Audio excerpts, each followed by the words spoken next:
So what about these crops here? Are these genetic? So plant breeding has been a fantastic, a fantastic development which has taken place over the last 10,000 years. It just didn't happen that we started breeding in the last 10 or 15 years. Mankind has been continuously selecting the best and breeding them on. The crops we have today bear no relationship to the crops that these were derived from. So by selecting, by crossing the best with the best in plants, you end up with crops like this. If you take Brussels sprouts, people think they're around for 10,000 years. They're only 300 years old at best. Really? They were derived from the wild cabbage, which came to kale, and then on to the real cabbage, and then to Brussels sprouts in the 1700s, all by conventional plant breeding. And to me, they're similar, except that GM technology allows us to do things that we could never dream about 50 years ago, and that's why they're highly regulated. But it's worth pointing out that to date, we have over 300 million acres of GM crops grown around the world. There hasn't been one single case of an issue with food safety or with nutrition issues or with resistance to various proteins in the crops or whatever. If you take flour, an awful lot of people are celiacs, so they're resistant to a protein in that flour, which comes from wheat. And if I was to say wheat, potatoes, and tomatoes, if we were to put, and they're three world major crops, Staple foods. if we were to put them through the regulations that govern GM technology, they would not get on the market. Why? Because some part of the population are subject to the gluten allergy, so it wouldn't get on. Potatoes are related to poisonous weeds, deadly nightshade, as are tomatoes. Tomatoes and potatoes in the same family. And they have relations in here that in the weed form will kill you. But we know that eating potatoes or eating tomatoes won't kill you because we have selected the best for human consumption over years. But I think it's worth pointing out that if we were to put those three crops, wheat, potatoes and tomatoes, through the GM regulations that are governing the technology, they wouldn't get on the market. And to me, that says two things. One, consumers are not aware of the stringent regulations, or two, they don't understand them. And for me as a scientist, I think we need to talk about them, let people know they exist. They are probably over the top in reality, and they're favouring big business, which have big, large corporate budgets, over conventional plant breeders. Yeah. Are you saying that big corporations have an advantage now because of that?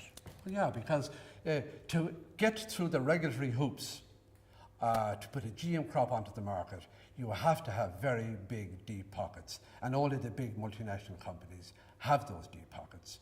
So when you take some of the big companies that are producing GM, have they not got a monopoly on the seeds and on the patents? And is this not a major threat to us? Well, it's not a major threat, no. They have a monopoly on the patent. Like if I develop a new patent for any particular new invention, it's open, it's transparent, you can see it. You can go off and try and develop a better patent to overcome it. So I argue that patents, even though they do give a company an advantage to exploit it for 20 years, it's open, it's transparent, there's nothing hidden. So people should not be concerned about patenting of technology. I think what public sector organisations, and we here at UCD, are developing other transformation technologies that would be available to smaller plant breeders. And I think that's the way out of it, because if you have a patent, you're going to exploit it as best you can. The only way around that is if somebody else can develop an alternative patent that does a similar thing, that we can make it available for public good, then that's one way around that particular problem. Jimmy, there's a lot of people out there that are concerned about big multinational companies taking control of GM and the seeds and the, if you like, the whole germination of those seeds. Yeah. Well, while they control the GM technology, they do not own the seeds. There's got to be plenty of germplasm out there in repositories like we have here at UCD, like the Department of Agriculture have, like Chagas have, that can be made available to other plant breeders. So they'll never own the seeds. They'll only ever own their patent or whatever gene they have put into that plant that gives them an advantage. Like, for example, Roundup Ready maize, Roundup Ready soybean. They'll control that because they own the intellectual property on the process of generating these plants. But they'll never own the crop, and they cannot patent a gene. That's already been established. So I think that's a fear that's overhyped. And in my book, that's not a real concern for the future. So, in other words, the regulations that are out there that people are so concerned about governing GM crops should be a major source of reassurance. And the EPA in this country are the regulatory authority that govern the granting of licenses for such crops if they're GM. And if I'm a company, a major company that want to do a trial in Ireland, I have to apply to the EPA, I have to go through a lot of regulations, it's costly, but if I breed conventional varieties that I know are linked to deadly plants, or that are going to cause a reaction in some celiacs like wheat flour does, then I don't need any license at all. So we have to look at this new technology in a completely different way. And the way I look at it is, people are not even aware of the regulations and how stringent they are, or they don't fully understand them.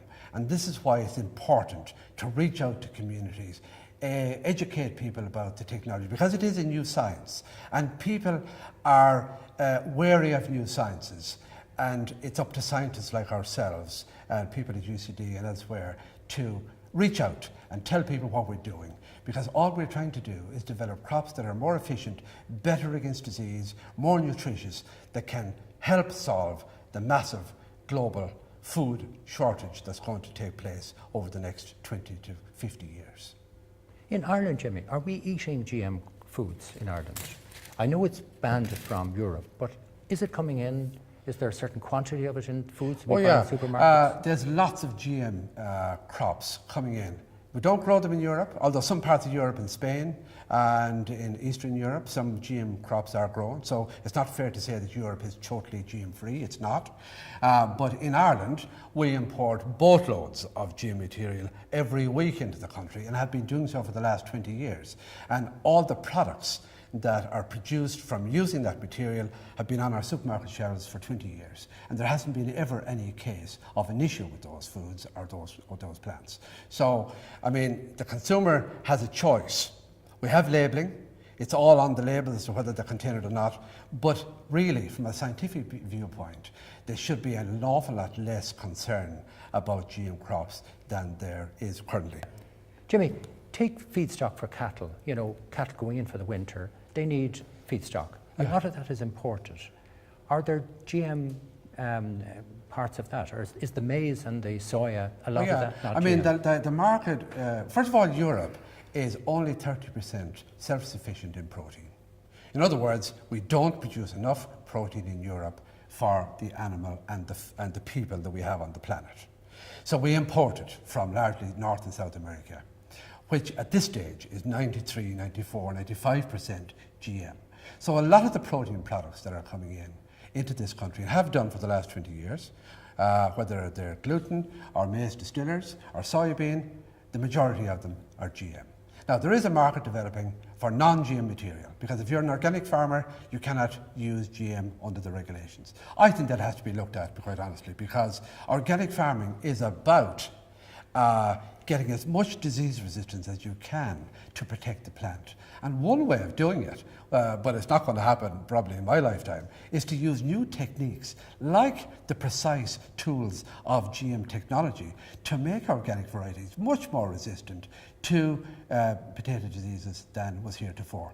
And like in potato production today, in organic farms, you can apply copper sulfate, which is what we used to do during the war times and in the 30s and 40s, the Bordeaux mixture, to try and keep the potato blight down.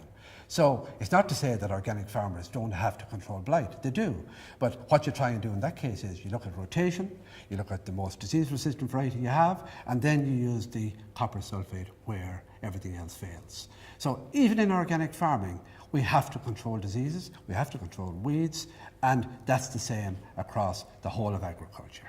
And that's why GM technology is not the panacea. It's not going to solve the world's food problems, but it is a very important tool that's very safe, and we should adopt it, in my view.